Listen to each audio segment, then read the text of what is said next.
A1. So reading the problem, right, it says that we have 100 milliliters of a 0.100 molar aqueous solution of sodium hydroxide, which is a strong base, that is titrated with HCl, which is a strong acid. So in this case right here, right, what we're looking at is a strong acid, or sorry, a strong base, strong acid titration, right? And so there's really just 4 types of titrations that you really need to concern yourselves with in this class, and that's a strong acid, strong base, strong acid, weak acid, strong base, and weak base, strong acid titrations, right? And so the strong acid, strong base, and strong base, strong acid titrations, those are pretty similar.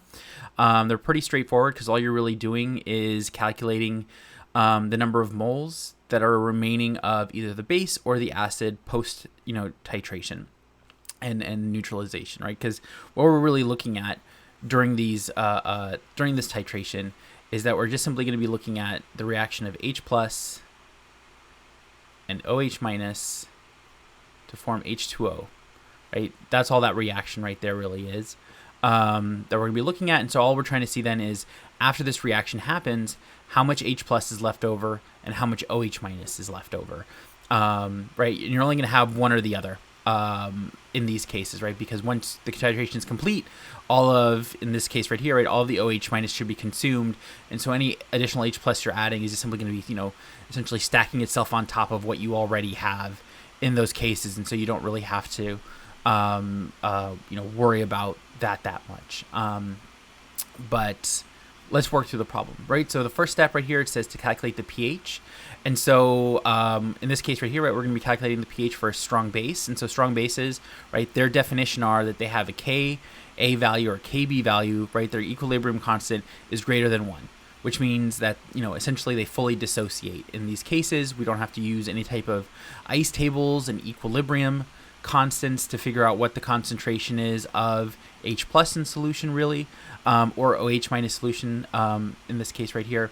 All we really have to do is just figure out, do the calculation for the pH in these cases. And so in this case right here, right, we have, sodium hydroxide, so that means it fully dissociates. So we can calculate and figure out what the concentration of OH minus is. And that's just simply going to be directly what the concentration is of the sodium hydroxide. So that's going to be directly equal to 0.100 molarity in this case right here.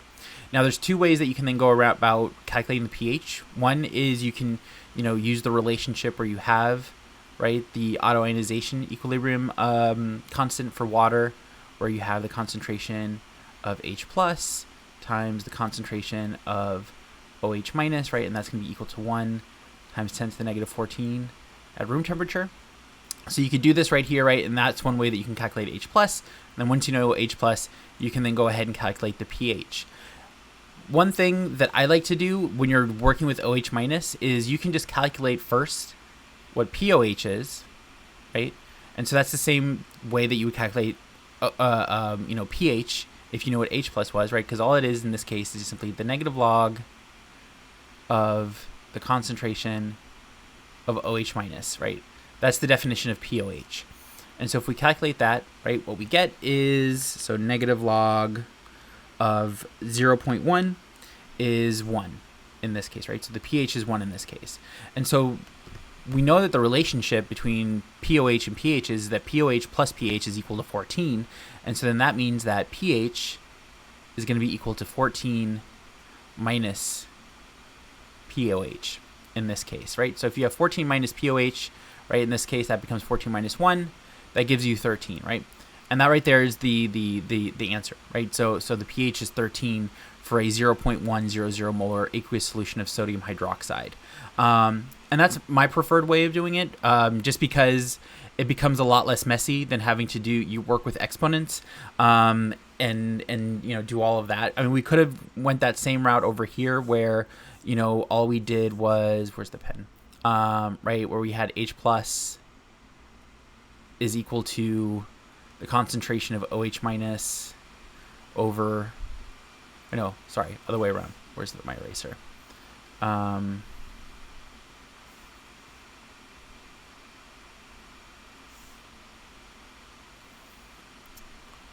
Right, where we had KW over concentration of OH minus, right, which then becomes 1 times 10 to to the negative 14 over 0.1 in that case, right? And then if we plug that in, we have 1 times 10 to the negative 14 divided by 0.1 gives us 1 times 10 to the negative 13 in that case, right? And so then pH is equal to the negative log of the concentration of H plus. Looking messy, right? Which is then, plug that in, so negative log of 1 times 10 to the negative 13 is, as we expected, 13. Right, so you get the same result both ways. It's just that I think mathematically and work through wise, right, it's a lot faster to just simply get the POH and then just simply do the subtraction. It's a lot quicker that way, and there's less chance, I think, of messing something up in a calculator in comparison, personally. So I would always recommend, right, going this route when calculating the pH of something that is predominantly OH minus, right? In these cases, right, is just simply calculate what the POH is. Cool. All right. So B. So in this part right here, we're starting the titration now. And so the first part is we're going to be adding 5 milliliters of a 1 molar solution of HCl in that case, right? So we're going to be doing that neutralization reaction. So we have H plus OH minus forming water in this case, right? We don't care about the amount of water that's formed, right? Because it's all being done in water, so it gets washed out. So the first thing we want to do, right, because we're doing a stoichiometric reaction, this part right here is we're not going to be calculating anything in molarity. Everything's going to be calculated in moles because we actually have to neutralize things out because the reaction is going to completion, right? It's not staying intact. So the first thing we want to do, right, is we want to figure out what the initial concentration is, or not concentrations, right? Initial amount of moles of everything. So in the case of H plus, right, to calculate, here, let me just put in my ice numbers right here, right? So we have all of that right there. So in terms of the number of moles of, right, H plus, that's going to be simply equal to the number of moles of HCl. And so to calculate that, all we have to do is just simply take the concentration of HCl, which is 1.00 moles per liter, right? That's what the definition of molarity is moles per liter. And that's then going to get multiplied by the concentrate, or the volume, sorry, which is 5 milliliters. And so if we have 5 milliliters, we also have to make sure, right, that we cancel out the liters. And so, right, that conversion is then that you have, for every liter, right, you have 1,000 milliliters in that case, right? So the milliliters cancels, liters cancels. So we only end up with moles in that case. It's kind of messy right here for all of that stuff, but so if we take that, right, so we have 1 times 5 times 1 over 1,000. What we get is 0.005 moles, right? So that's how many moles of H plus we have in solution. So we have 0.005 moles in that case. And so I'm just going to delete all that off the board right here, right? So that's where I got that from.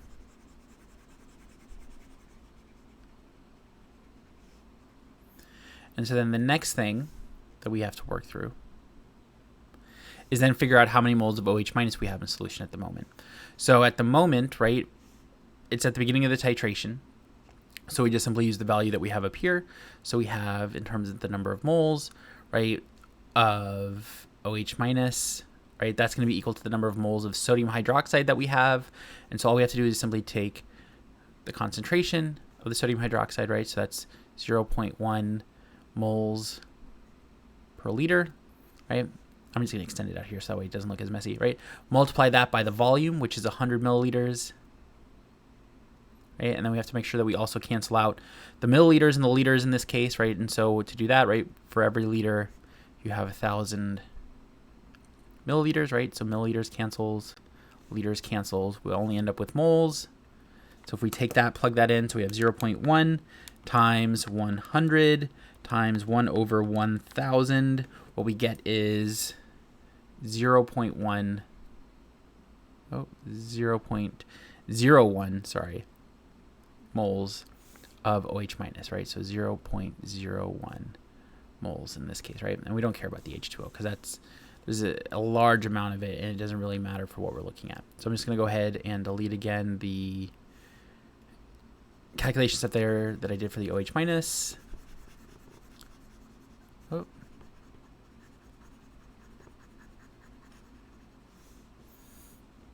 And so now looking at it, right, stoichiometric reaction, or full reaction, right? There's no equilibrium that we're worried about here. So looking at it, what we can see is that we have 0.005 moles of H plus. We have 0.01 moles of OH minus. What we want to have, right, is to see which one is the limiting reagent, right? And so the limiting reagent in this case is H plus because there's less of it that's present. And so then that means, right, because it's a 1-to-1 ratio, we're going to be losing 0.005 moles of H plus. We're also going to be losing 0.005 moles of OH minus in that case, right? And then you're going to be gaining 0.005 moles of H2O, but because there's already so many moles of H2O, right, that again doesn't matter, right? We're not worried about the H2O stuff here. I'm just going to put crosses right there, right? So we do that right there. So we're going to end up with 0 moles of H plus at the end of this. And then in the case of the OH minus, since we're losing that, right, it's 0.01 minus 0.005. What we end up with then is a amount of 0.005 moles of OH minus. Right, so we have that much OH minus still left in solution. Now, of course, right, I'm saying right here, right, there's 0 moles of H plus. We know that that's not true, right? There's going to be a very small amount, right? Because there's still going to be a pH and everything like that. There's still the autoionization equilibrium that exists. But again, it's pretty negligible in this regard right here. And all we really have to do now at this point is we have to now calculate what the new concentration is of OH minus. And then once we know the new concentration of OH minus, we can calculate what the POH is. We know the POH, we can calculate the pH. And so now, right, to get the concentration of OH minus, what we do now is we take the number of moles that we have left of OH minus, so 0.005 moles, right? We divide that by the volume. Now, an important part here, right, is that the volume isn't just simply 100, it's 105 milliliters now, right? Because we added more to the volume, right? So the volume is increased. So now the volume is 105, right, milliliters. So that's going to be 0.105 liters. In this case, so we take that, now we calculate, so we have 0.005, divide that by 0.105, and what we get is a new concentration of 0.0476, right? That's our concentration and molarity of OH minus now at this point in the titration. And so now all we have to do, right, is just simply, I'm getting really close to the bottom, right, is we just simply calculate the POH. And one thing we can do too, right, is I think in a problem last week, I think I had you guys derive various equations, or maybe it was 2 weeks ago or something, right? One thing we can do too is we can just simply combine the equation for POH and the equation for pH that we have here all into a single thing. And so we can also just simply do, right, that pH is equal to 14 plus the log of the concentration of OH minus, right? And the reason that we can do that combination, right, is that POH is equal to the negative log. And so if we put in the negative log of OH minus, right, into this equation right here, that converts that into a plus, right? So that's why I have this right here. And so if I take that and I plug in, instead of OH minus right there, right, if I plug in the actual numbers that we have, so we have 0.0476, and I do that math, right, so I have 14 plus the log of 0.0476. What we get is, wrong side of the pen. What we get is 12.7 as the pH, right? Which is what I have on the key in this case, right? And that's what we have right there, right? So that's the first step of that titration is you just, and that's how you do all of the strong acid, strong base, right? Or strong base or strong acid titrations is you just simply convert everything back into moles. You just treat it as if it was a reaction and you figure out what's the limiting reagent. You consume all the stuff. no thanks, Seander, and everything. And so then what you can do is do that, figure out then how many moles you have remaining of either the H plus or the OH minus. You divide that by the new volume, you get the concentration, and then from there, right, you can plug it into your equation to get the pH in those cases. And that's all you do for these types of titrations, right? So that's what we're going to do for step 2 right here. It's going to be the exact same process. So again, we're going to be looking at H plus OH minus to form H2O, right? And so now what we did is we used 3 milliliters of the 1 molar HCl solution. And so the easiest way, right, to do that, in all honesty, at this point right here, I'm not going to go through and write it all out again, is just that I know that for 5 milliliters, you get 0.005 moles, right? So in this case, for 3 milliliters, what I would expect is 0.003 moles of H plus. For OH minus, right, because we're continuing on this titration, we're just going to be starting off now at 0.005 moles. So that's going to be 0.005 moles of OH minus, right? And the H2O doesn't matter. So now change, again, look at what's the limiting reagent in this case. So looking at this right here, what we have is 0.003 moles of H plus, right? And 0.005 moles of OH minus. The H plus is the limiting reagent. So now we're going to be consuming all of that again, right? So we have 0.003 moles lost right here, right? We lose 0.003 moles for the OH minus. And so then here at the end, what we end up with is, again, 0 moles of H plus, and then 0.002 moles of OH minus in that scenario, right? So now we have that right there. And so again, right, next step, calculate what the concentration of OH is now at this new, titration point. So we just simply take our number of moles of OH minus that we have. So it's 0.002 moles. We divide that by the new volume, right? So we've added 3 more milliliters to the 105. So now we have 108 milliliters. So that comes out to being 0.108 liters. And so we plug that in now. What we have is 0.002 divided by 0.108. And so what we have now is a concentration of 0.0185 molarity, right? That's the concentration of the OH minus.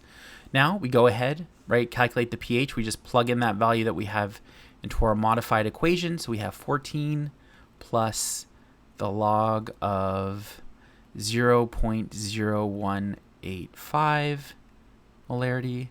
And so what that gives us is 14 plus the log of that gives us 12.3,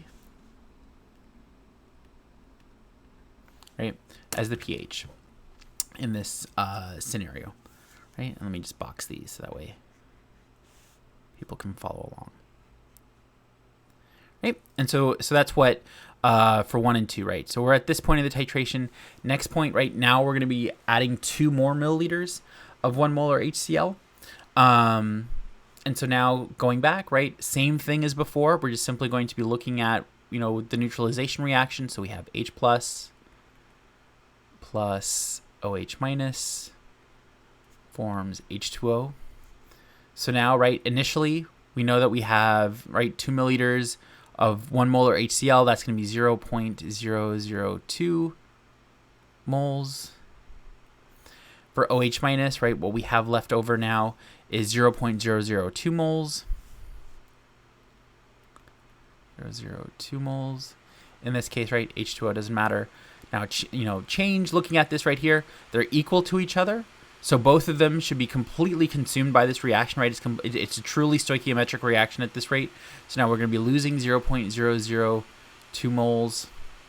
Right, we're going to be losing 0.002 moles in this case. And so at the end, right, we have 0 moles of H plus and 0 moles of OH minus, right? So both HCl is consumed and the sodium hydroxide is consumed, right? So both of those are consumed. Now you're probably thinking to yourself, wait a second, I have 0 and 0. I can't really do anything with that. That's not true.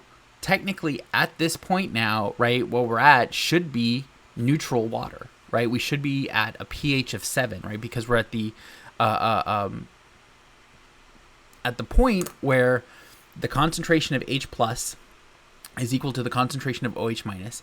And in water, the only way that that's possible is when, pH is equal to 7 in that case, right? Because you still have to think about the autoionization of water in this scenario, right? And so that's an important part to always think about when you're doing these titrations, is figuring out when you're doing a strong acid, strong base titration, you're always going to have the equivalence point, right? The point where both reagents are essentially fully consumed is going to be equal to the concentration, right? Is going to be pH is equal to 7, right? That's the definition of the equivalence point for those right there, right? That's always going to be the case. It doesn't matter if it's HCl, HBr, HI or anything like that. If it's a monoprotic acid and a monoprotic base, right, you're always going to have that equivalence point being pH is equal to 7 when both of them are completely consumed. Same thing, right? Sodium hydroxide, potassium hydroxide, and so forth. Same thing in those scenarios. And so that's an important point to always think about. And that's when we talk about the weak acid, weak and strong base, weak acid, strong base, and weak base, strong acid titrations, right? Identifying where within the titration you are gives you a good idea of where, your equivalence point you should expect it to be. And also, a whole bunch of other scenarios as well. But we'll talk about that when we get to that problem. Right. But right now, right, we're at the equivalence point. We've completely, neutralized the base with the HCl. So next part right here, 4, right, we're going to add 1 more milliliter of the HCl. And so now at this point, right, we have H plus OH minus going to form H2O. So now we have initially, right, we're going to have 0.001 moles of H plus, right? For OH minus, we effectively have 0 moles of that. And so now change, right? There's not going to be a change because there's no reaction that's happening, because there's, ultimately 0 OH minus that's really present, right? And so at the end, we're going to have now 0.01 moles of H plus and 0 moles of OH minus. That's going to be in the solution, right? In terms of this problem. And so now everything is flipped. And so now the dominant species in the solution is H plus. And because it's, we're talking about something that's a strong acid in this case, we don't have to, again, worry about equilibrium or anything like that. We can just simply directly now use this right here, this number of moles of H plus, to calculate what the pH of the solution is.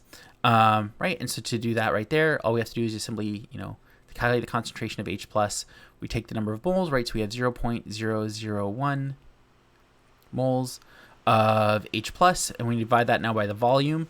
And so now overall, right, what we've added is 111 milliliters, so 0.111 liters in this case, right? And, right, we start off with 100, we added 5, so it's 105, we added 3, that's 108, we added 2, that's 110, and then now 1 more, right, it's 111. So we take that, plug that in.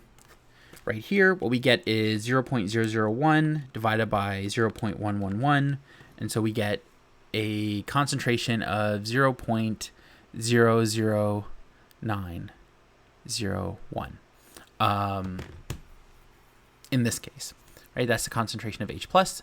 So now we can calculate the pH, which is just simply the negative log of the concentration of H plus. And so if we take that, right, negative log of 0.00901 and plug that in, right, what we get is negative log of 0.00900 or 01, and so we get a pH of 2.05, right, which is, I believe, what I have on the key. 2.04, yeah, same thing. It's just probably small difference in rounding somewhere. Right? And so that's what we get as the pH there, right? And so that's a really huge dramatic drop in terms of the pH.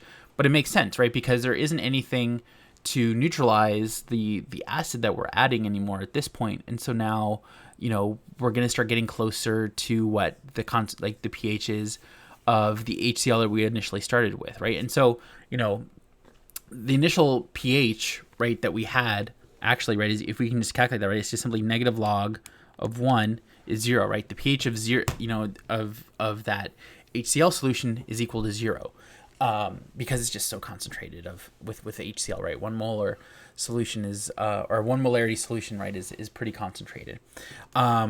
But so a concentration of 2.05 makes sense, right? Because now it's been diluted down from 1 milliliter of that to like 100 plus milliliters of that, right? So you would expect it to go down 2 orders of magnitude in terms of the log scale. Cool. But so the next thing, right, the final part of this question is sketch the plot of the pH versus the volume added. So for that, right, we just simply have this right here. So we have pH and then we have volume added in this case. So, right, there's really just 3 points that you really need to worry about, right? Up here, first off, right, you have a pH of 13. That's the initial point that we started off at, right? We have a pH of 7, which is our equivalence point.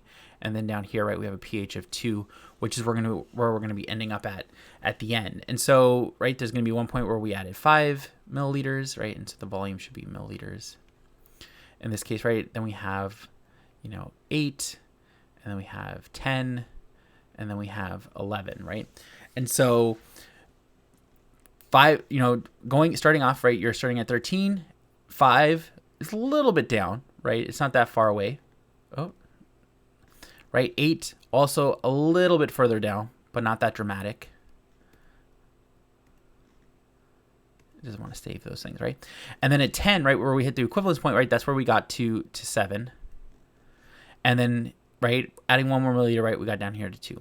And so the way that the plot looks, right, is that essentially it stays pretty flat for the most part up until you get really close. And then it has a dramatic shift downwards. And then it just levels off. And then it just basically continues on like this onward, right? And so that's what the pH curve looks like, right? The titration curve in this case right here, right? Where, this right here is the equivalence point where they were equal to each other. So, but yeah, so that's how you do essentially, right, a strong base, strong acid titration.